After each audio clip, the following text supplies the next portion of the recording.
ஆளு பார்க்க அப்படி இருந்தா? ரொம்ப கருப்பா இருந்தா. கைப்புள்ள. ஐயோ, கைப்புள்ள அருவலோட கிளம்பிட்டானே. இன்னைக்கு எத்தனை தலை ஊர்ல போதோ தெரியலையே. சிறப்பு நேர்காணலில் நம்மோடு இணைகின்றார் தமிழக வெற்றி கழகத்தின் தேர்தல் வியூக மேலாண்மை பொதுச் செயலாளர் திரு ஆதவ் அர்ஜுனா அவர்கள். அங்க பாருங்க ஒரு வேஸ்ட் பீஸ் வருது. அடி வாங்கறதுன்னு அளவெடுத்து செஞ்சாம இருக்கான். போய் வா போய் புறா. இதற்கு நிறைய இருக்குது அவரிடம் கேட்கலாம். வணக்கம் சார். வணக்கம் மேடம்.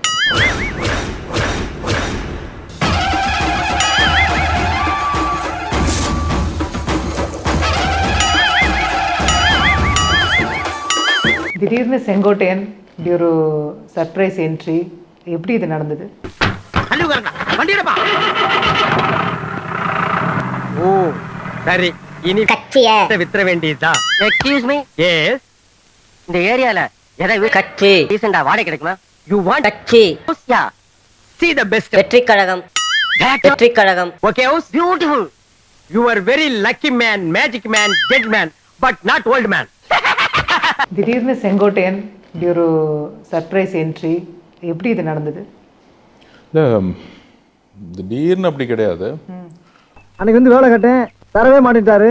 நீயாச்சும் ஒரு வார்த்தை சொல்லி ஒரு ஓரமா உட்கார வைக்கப்படாதா? அட போடா, நானே சம்பளம் கூட கட்டது கொடுக்க மாட்டேன். டேய் கொட்டை, இந்த காலத்துல நல்லது காலம் இல்ல. அநியாயத்தை அநியாயத்தால தான் கேட்கணும். ஒண்ணு செய்யுமா? என்ன? காலை கொடு. வரலாவது ஆளுக்கு பாதி. அண்ணே, எல்லாம் கொஞ்சம் கண்டுபிடிச்ச மாட்டாரா? அட அந்த ஆள் கணக்கு தெரியாதா? பள்ளிக்கூடத்து பக்கமே ஒதுங்கினது இல்ல. ஏதோ அல்ஸ்டம் கொட்டிக்கிட்டு இருக்கு. வர்றதுல ஆளு போய் பாத்துக்கிறோமே. ரொம்ப சௌரியமா போச்சு. அண்ணே வராரு. அண்ணனை பொறுத்த வரைக்கும் ரொம்ப ரொம்ப என்னுடைய வாழ்க்கையில ரொம்ப ரொம்ப வேண்டப்பட்டவர். தம்பி,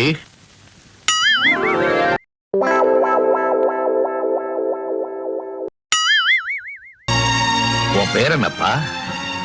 அடவு. உங்க அப்பா அம்மா உனக்கு நல்ல பேரா தான் வச்சிருக்காங்க. 2017 காலகட்டத்திலிருந்து அவர் விளையாட்டுத்துறை கல்வி மற்றும் விளையாட்டுத்துறை அமைச்சராக இருக்கும்பொழுது வந்து அவரோட வந்து மிகப்பெரிய அளவில் பழகிவேன் நான். ஆக்சுவலாக இந்த ஏரியா இன்ஸ்பெக்டருக்கான காலேஜ் ஆச்சு. அவன் என் ஃப்ரெண்டு சார். அவனும் நானும் ஒன்னா தண்ணி வச்சிருக்கோம், ஒன்னா சீட்டு விளாண்டுருக்கோம், ஒன்னா ஒரே இடத்துக்கு போய் எல்லா வேலையும் பார்த்துருக்கோம். அந்த அளவுக்கு டீப் ஃப்ரெண்டு. அவனுக்கு நான் பணம் கட்டுவேன், எனக்கு அவன் பணம் கட்டுவேன். 2 பேரும் வாடா போடான்னு பேசிக்குவேன் சார். அப்போலேருந்து உங்களுக்கு அவர்? ஆமாம் ஆமாம். அதுக்கப்புறம் வந்து நான் அரசியலை நோக்கி வரும்பொழுது எப்பெல்லாம் வந்து எனக்கு தேவையோ அப்போ அவர்கிட்ட நிறைய ஆலோசனைகளை வந்து நான் கேட்டிருக்கேன். ஆக்சுவலாக நான் ஒரே நல்ல பணக்காரன் ஆகிற மாதிரி ஐடியா கொடு, ஒத்துக்கிறேன். ஒரே நாள்ல உழைக்காம உடம்பு உழைக்காம யார் ஐடியா கொடுக்கறது? அதான் நான் இருக்கேன்ல. அதுதானே பயமா இருக்கு. வரமாட்டேனா? கண்டிப்பா வருவேன். கரெக்டா ஐடியா கொடுப்பேன். அதுல வந்து இப்ப ரீசெண்டா வந்து அதிமுகல இருந்து அவர் நீக்கப்பட்ட பிறகு, அதுவும் அடிப்படை உறுப்பினர் இருந்து நீக்கப்பட்ட பிறகு நான் வந்து சந்திச்சேன் தனிப்பட்ட முறையில். அப்போ வந்து ரொம்ப ரொம்ப சோர்ந்திருந்தாரு. ஆமா, இது உங்க அண்ணா கண்ணுல போடுற? என் பேர்ல அக்கௌண்ட் இல்லைங்க. அப்ப அந்த தோட்டம் துறவுதுல எல்லாமே அண்ணன் பேர்ல தான். உனக்கு என்ன இருக்கு? அண்ணன் இருக்காருல்ல. என்ன ஒண்ணு இருக்கல்ல. திடீர்னு வீட்டை விட்டு வெளியே போச்சோன்னா சோத்துக்கு என்ன பண்ணுவ? நல்லா யோசனை பண்ணு. உன்னை விரட்ட போறதாக உங்க அண்ணன் என்கிட்ட ஏற்கனவே சொல்லிட்டான்.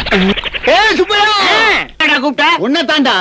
சின்ன பையன் சொல்லிட்டு ஏமாத்திட்டே இருக்கான். முதல்ல சொத்துல பாதியை வெட்டுறான். அண்ணன் வந்து கிட்ட பேசலாமான்னு தலைவர்கிட்ட அப்ரூவ் வாங்கிட்டு தலைவர் உடனே வந்து விஜய் சார் வந்து தலைவர் வந்து உடனே வந்து விஜய் சார் வந்து தலைவர் வந்து உடனே வந்து அந்த பெரிய மரம் இல்ல, அந்த பெரிய மரத்துக்கடியில அதே மரமா? அந்த மரம் இல்ல, ஒரு நல்ல நேர்மையான ஒரு பொலிட்டிஷியன், ஒரு நல்ல தலைவர், நீங்க இமீடியட்டா பேசுங்கன்னு சொன்னோன்னே ஜெயலலிதாவாலே தூக்கி போடப்பட்டவர் தானே செங்கோட்டையன்.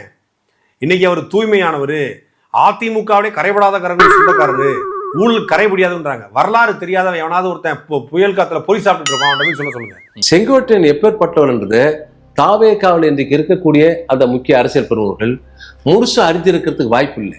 ரொம்ப முழு மனத்தோட தலைவர்கிட்ட வந்து புரட்சி தலைவர்கிட்ட நான் எப்படி வந்து 22 வயசுல வந்து நான் வந்து ஒரு கட்சிக்காகவும் ஒரு குறிக்கோளுக்காகவும் தமிழ்நாட்டு மக்களுக்காக வேலை செஞ்சோம். அதே மாதிரி நம்ம வந்து ஒருங்கிணைந்து வேலை செய்து தமிழ்நாட்டுக்கு ஒரு மாற்றத்தை கொண்டு வரணும்னு சொன்னாரு. உன்னை கல்யாணம் பண்ணாம அந்த ஊரை விட்டு நான் போக மாட்டேன் பாஸ். அணையூர்ல இருந்து பறந்து வந்த தற்குறி நீங்க தானே? தற்குறின்னு அடமொழி வச்செல்லாம் சொல்ற? ஆமா, நான் தற்குறின்னு எப்படி தங்க தெரியும்? உங்க முகத்துல 3 எம்ஜிஆர் தெரியுறாங்க. இத்தனை பேரா தெரியுறாங்க? உங்க முகம் அந்த மாதிரிங்க. உங்களை முதலமைச்சராக்க வேண்டியது என் பொறுப்பு. இப்போதைக்கு பையில இருக்கிறது எவ்வளவு இருப்பு? அதோடைய ரிசல்ட் So, தான் அவர் வந்து சேர்ந்தது. அதிமுகவில் ஒருங்கிணைக்கணுங்கிற விஷயங்கள்லாம் பேசி அங்கிருந்து நீக்கப்பட்ட பிறகு உங்ககிட்ட பேசுறாரு. நீக்கப்பட்ட It is not பிறகு as if அங்க இருக்கும் போதே இந்த பேச்சு இல்ல இல்ல இல்ல இல்ல இல்ல இல்ல அந்த மாதிரி அவர் பேசவே இல்லை. அஜெண்டா இந்த திமுக மாதிரி எப்படி வந்து ஆளு பிடிச்சிட்டு போலாம் அதெல்லாம் எங்களுக்கு கிடையாது. இல்ல இல்ல டேய் என்னடா நினைச்சிட்டு இருக்க உன் மனசுல?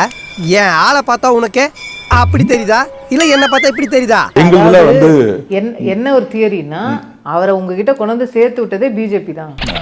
அது மாட்டினாடா மானஸ்த, இது அபாண்டமான குற்றச்சாட்டு.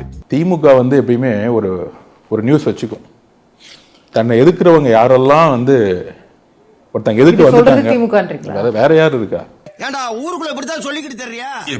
கட்சிக்குள்ள அதிமுகல ஒரு பிரச்சனை பண்றாரு, ஒருங்கிணைக்கணும்னு சொல்றாரு. 10 நாள் 15 நாள்லாம் பிரஸ் மீட்ல பேசப்படுது. அவரை பொறுப்புல இருந்து எடுக்கிறாங்க, நேர டெல்லிக்கு போறாரு. ஒரு முக்கியமான விஷயம், இன்னைக்கு ஈவினிங் நான் டெல்லி போயாகணும், ஃப்ளைட் புக் பண்ணுங்க. கனெக்ட்ல ஓடிட்டே இருக்கும்போது அங்கிருந்து நீக்கப்பட்டு அப்புறம் ஓபிஎஸ் அவர்கள் டிடிவி அவர்களை பார்த்து அங்கிருந்து இப்படி டிவிக்கு வரும்போது இது ஏதோ ஒரு பிளான்டா செய்யறாங்க அப்படின்ற. கரெக்டா சொன்னீங்க மேடம். டிவிகேக்கு யாராச்சும் அனுப்பிச்சு ஒண்ணுங்கிற ஒரு அரசியல் வந்து ஒரு சிரிப்பா இருக்கு. அவ்வளோ பெரிய காமெடி இல்லை இது. நான் கூட அவர்கிட்ட சொன்னேன், நான் நீங்க 25 வயசுல வந்து எம்ஜிஆர் புரட்சி தலைவரோட சேர்ந்தீங்க, 75 வயசுல இன்னொரு புதிய ஒரு புரட்சி தலைவரோட நீங்க சேர்ந்தீங்க.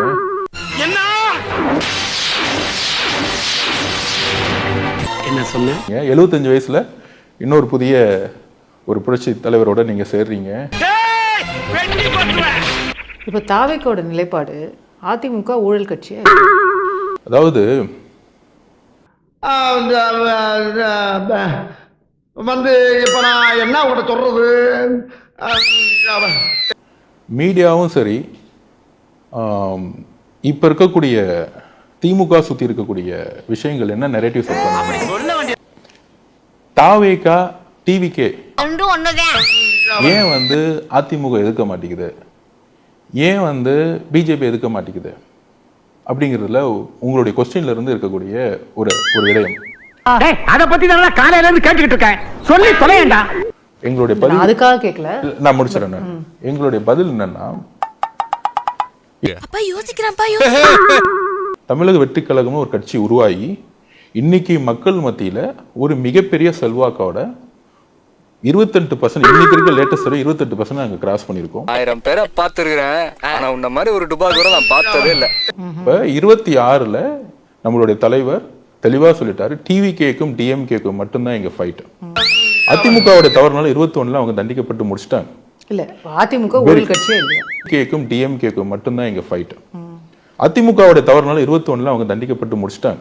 இல்ல அதிமுக ஊழல் கட்சியே இல்லையா?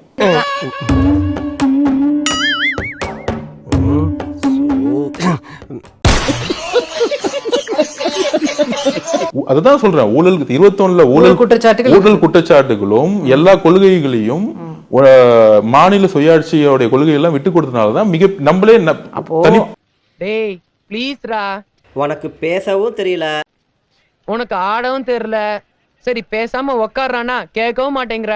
போட, எல்லாம் எங்களுக்கு தெரியும். டீம்ல தண்டத்துக்குன்னு ஒருத்தன். அந்த ஊழல் கட்சியில 50 ஆண்டுகளா பயணித்து அந்த நீங்க சொன்ன ஊழல் ஆட்சி இல்ல மாநில உரிமைகளை விட்டு கொடுத்த ஆட்சியில பங்கு வகித்த திரு செங்கோட்டையன் எப்படி இன்னைக்கு இவ்வளவு பெரிய பொறுப்புக்கு இங்க வர்றாரு? சொல்ல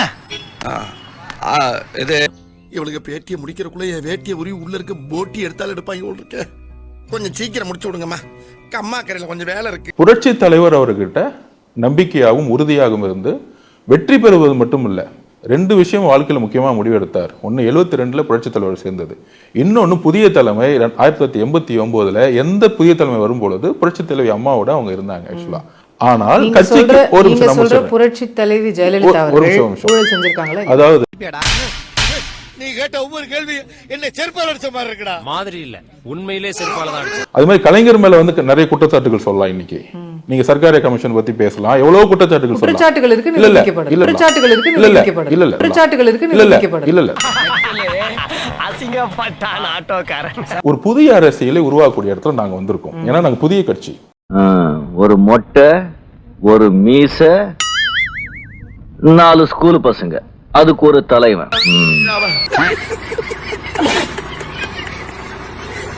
செங்கோட்டையன் அண்ணன்கிற ஒரு தனிநபர், அவருடைய அனுபவம், அவருடைய நிர்வாக திறமையில அவர் மேல என்ன குற்றச்சாட்டுகள் இருந்திருக்கு அப்படி பாத்தீங்கன்னா இது வரைக்கும் அவர் மேல எந்த குற்றச்சாட்டுகள் இல்ல.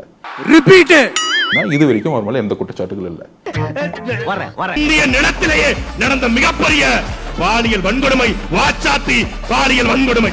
அந்த வாச்சாத்தி பாலியல் வன்கொடுமைய சூத்திரதாரி சைலண்ட் கில்லர் செங்கோட்டையன். பார்த்தாச்சு முதல் எல்லா பிரச்சனைகளும் உங்களுக்கு தெரியும். ஒரு டிரான்ஸ்போர்ட் மினிஸ்டரா இருக்கும்போது அவர் வந்து ஊழல் செய்த குற்றவாளி அவர். இன்னைக்கு லேட்டஸ்டா நாங்க வந்து சர்வே ரிப்போர்ட் எடுக்கும்போது 82% ஒரு புதிய மாற்றம் வேணும்னு நினைக்கிறேன்.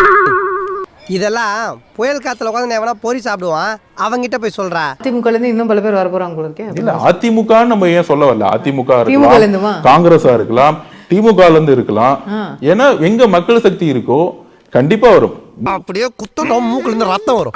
இன்னும் குறிப்பிட்டு சொல்ல போனா நான் சொல்றேன், இன்னும் பிப்ரவரி மாசத்துக்குள்ள இன்றைக்கு இருக்கக்கூடிய 2 அமைச்சர்கள் தாவே கட்சியில் சேருவாங்க. என்னடா சொல்ற? ஆமாண்ணே. What are you saying? கண்டிப்பா அது நடக்கும். நீங்க பாருங்க என்ன நடக்குன்னு பாருங்க. நீங்க இது அதிமுக முன்னாள் அமைச்சர்கள் மட்டும் இல்ல, திமுக சிட்டிங் அமைச்சர்கள் 2 அமைச்சர்களே சேருவாங்க. இது பிப்ரவரி மாசம் நடக்கும். ஒரு சின்ன கனவு. கனவா? என்ன கனவு இது? அதிமுக முன்னாள் அமைச்சர்கள் மட்டும் இல்ல, திமுக சிட்டிங் அமைச்சர்கள் 2 அமைச்சர்களே சேருவாங்க. இது பிப்ரவரி மாசம் நடக்கும். எல்லாம் ஒரு கனவு சித்தப்பா, அதை விடு. ஏண்டா கனவா இருந்தாலும் ஒரு நியாயம் வேணாமாடா? திமுகக்குள்ளேயே பல பிரிவுகள் இருக்கு. இப்ப எல்லாரும் வந்து சும்மா வந்து தாவேக்குள்ள இவருக்கு எங்களுக்கு போட்டியா அவருக்கு போட்டியான்னு வந்து போலி பிரச்சாரம் வைப்பாங்க. திமுகக்குள்ளேயே அது எல்லாம் வந்து திமுக அவன் நம்மள கலாய்க்கறான்டா கூட தெரியல, நீங்களே என்ன கலாய்க்கிறீங்க? கட்டாயம் நாங்க புது கட்சி, நாங்க வந்து எங்களுக்கு ஒரே ஃபோக்கஸ் தான். ஏன்னா நாங்க ஆட்சிக்கு வரணும். நாங்க ஆட்சிக்கு வந்த பிறகு நீங்க சொல்ற மாதிரி இந்த சண்டை அந்த சண்டை இருக்கல, எங்க இந்த சண்டை அந்த சண்டை இருக்கல, எங்க இந்த சண்டை அந்த சண்டை இருக்கல. எங்க ஓ அப்படியே விஷயம். பி டீம் சொல்லும்போது ஞாபகம் வருது, நீங்களே திமுகவோட பி டீம். அது ஏன் அப்படினா உங்க மேலே குற்றச்சாட்டு. திமுக அது சபரீசன் அவர்கள் தான் உங்களை அனுப்பி இல்ல இல்ல அதாவது கண்டு விட்டாளையா, சூச்சமத்தை கண்டு விட்டாளே. அதான் திருப்பி சொல்றேன், 72ல ஒர்க் பண்ண பிறகு எப்படி தூக்கி போட்டாங்களோ அது மாதிரி நான் வந்து ஒரு பொறுப்பனோட வேலை பார்த்தேன். நானு ஏன்டா பச்சை போய் பேசுற, ஓபனா பேசுற. அதுக்கப்புறம் இப்ப எல்லாரும் சொல்ற மாதிரி இவர் போய் ஸ்டாலின்ட்ட வந்து எம்பி சீட்டு கேட்டாரு, இவர் போய் இவர்கிட்ட எம்பி சீட்டா. இது வரைக்கும் நான் யார்ட்டையும் போயிட்டு எனக்கு இந்த பதவி வேணும்னு கேட்டதே கிடையாது. என்ன வடையா, மசால் வடை மசால் வடையா. எனக்கு தமிழக வெற்றி கழகத்துல தலைவர் அவர்கள், அண்ணன் அவர்கள் எனக்கான மரியாதையும் எனக்கான ஒரு ஈக்குவாலிட்டியும் கொடுத்திருக்காரு, ஸ்பேஸ் கொடுத்திருக்காரு, ஒர்க் பண்றதுக்கான எல்லா லிபர்ட்டியும் இருக்கு. ஆட்சி வந்த பிறகு என்ன வந்து தலைவர் அவர்கள் முக்கியமான இடத்துக்கு கொண்டு வர போறாரு. ஏண்டா எங்களை இன்னமுமாடா நம்பிக்கிட்டு இருக்க? எங்க பேசிக்கிட்ட பார்த்தாவே உனக்கு தெரிய வேணாமா அவங்க தருவாங்களா தரமாட்டாங்களான்னு? இன்னும் பச்சை பிள்ளையா இருக்கேடா. மறக்காம சர்ப்ரைஸ் பண்ணுங்க. நெக்ஸ்ட் மீட் பண்றேன். ஒரு பிக்கிங் காணா.